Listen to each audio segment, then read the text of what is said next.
Recently, I was cleaning out my home office and I came across this lanyard, this, whatever you want to call it, this laminated pass to Days of the Dead, a horror festival, horror and sci-fi festival in Indianapolis. This is from July of 2013. And this pass has a special significance to the documentary I made, Lady Wrestler, about the courageous African American women who integrated pro wrestling, because this Days of the Dead convention is where I interviewed Roddy Piper.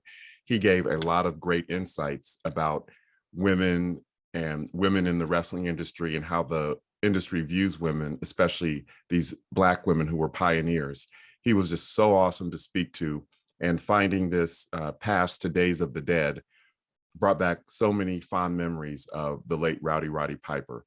So here's an excerpt from the Lady Wrestler documentary in which I got to interview Roddy Piper at Days of the Dead. Now, I should say I never would have been at this convention. I have nothing. I love horror movies. I love sci-fi movies, and Roddy Piper was there for a reunion of the movie They Live, and to sign autographs for fans of that movie, that cult classic sci-fi horror movie.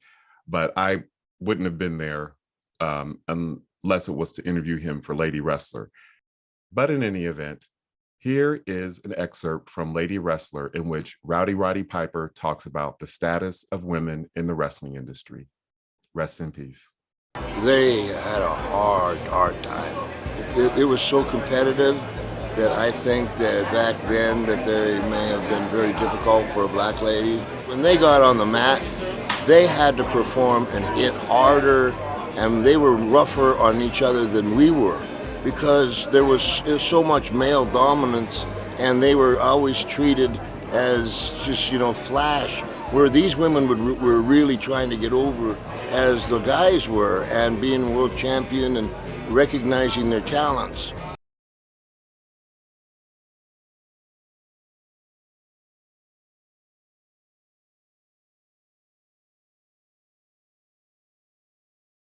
If you like this video, please leave a comment, share it, and subscribe to my channel.